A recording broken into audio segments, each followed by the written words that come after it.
بسم اللہ الرحمن الرحیم۔ ایک مرتبہ حضرت خضر علیہ السلام دریا کے کنارے بیٹھے تھے۔ اتنے میں کسی سائل نے آ کر ان سے سوال کیا کہ میں آپ سے اللہ کے واسطے سوال کرتا ہوں، مجھے عنایت فرمائیے۔ یہ سن کر حضرت خضر علیہ السلام پر بے ہوشی طاری ہو گئی۔ جب کچھ ہوش ہوا تو فرمانے لگے، بھائی میں تو صرف اپنی جان اور مال کا مالک ہوں، تم نے مجھ سے اللہ کے واسطے سوال کیا ہے، لہٰذا میں اپنی جان اور ذات تمہارے حوالے کرتا ہوں، تم جس طرح چاہو اس کو استعمال میں لاؤ، بازار میں فروخت کر کے اس کی قیمت سے فائدہ اٹھاؤ۔ چنانچہ سائل ان کو بازار لے گیا اور ایک شخص سائمہ کے ہاتھ ان کو فروخت کر دیا۔ یہ سائمہ خرید کر ان کو اپنے گھر لے گیا، جس کی پشت پر اس کا ایک باغ تھا۔ چنانچہ سائمہ نے حضرت خضر علیہ السلام کو ایک کدال دے کر کہا کہ سامنے والا پہاڑ جو 3 مربع میل رقبے میں واقع تھا، اس کی مٹی کاٹ کاٹ کر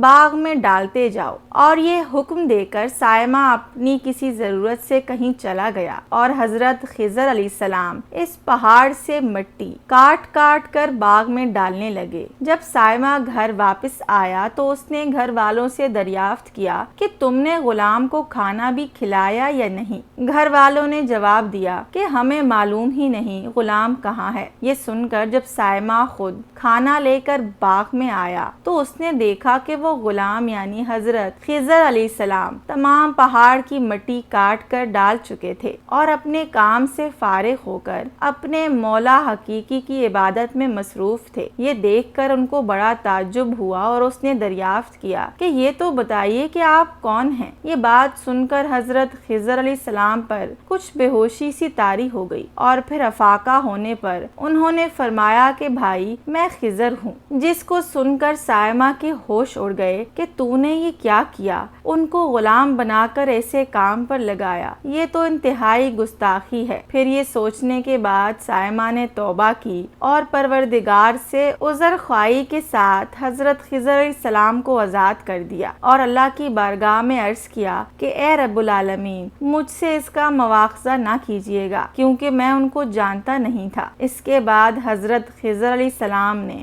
دعا فرمائی اور سجدہ شکر بجا لائے کہ اے میرے پروردگار، میں تیرے ہی حق میں غلام بنا اور تیرے ہی حق میں آزاد ہوا، اس پر تیرا شکر گزار ہوں۔ بعد ازاں واپسی کی اجازت لے کر جب دریا پر واپس آئے تو دیکھا ایک شخص کھڑا دعا مانگ رہا ہے کہ اے میرے رب، حضرت خضر علیہ السلام کو غلامی سے رہائی عطا فرما دے اور ان کی توبہ قبول فرما لے۔ حضرت خضر علیہ السلام نے یہ دیکھ کر اس شخص سے دریافت کیا کہ آخر تو کون ہے؟ تو اس شخص نے بتایا کہ میں تو شازون ہوں، آپ کون ہیں؟ انہوں نے فرمایا میں خضر ہوں۔ اس کے بعد شازون نے کہا اے خضر علیہ السلام، آپ نے اپنے رہنے کے لیے مکان بنا کر دنیا طلب کی ہے، کیونکہ حضرت خضر علیہ السلام کا دریا کے کنارے پر ایک عبادت خانہ تھا۔ بس یہ سن کر وہ فوراً میدان میں نکل آئے اور وہیں اللہ کی عبادت میں مصروف ہو گئے۔ اس کے بعد حضرت خضر علیہ السلام نے اس جگہ پر ایک درخت لگایا اور اس کے سائے میں عبادت شروع کر دی تو آواز آئی اے خضر، جب تم نے درخت کے سائے میں سجدہ کیا تو تم نے دنیا کو آخرت پر ترجیح دی۔ پھر فرمان ہوا مجھے اپنی عزت اور جلال کی قسم ہے، مجھے دنیا کی محبت میں رضامندی نہیں ہے۔ اس کے بعد حضرت خضر علیہ السلام نے شازون فرشتے سے کہا کہ اے شازون دعا کرو کہ اللہ تعالیٰ میری توبہ قبول فرمائے۔ چنانچہ شازون نے دعا کی اور اللہ نے شازون کی برکت سے حضرت خضر علیہ السلام کی توبہ کو قبول فرمایا۔ ناظرین، خدا کے نیک بندے اسی حالت میں رہتے ہیں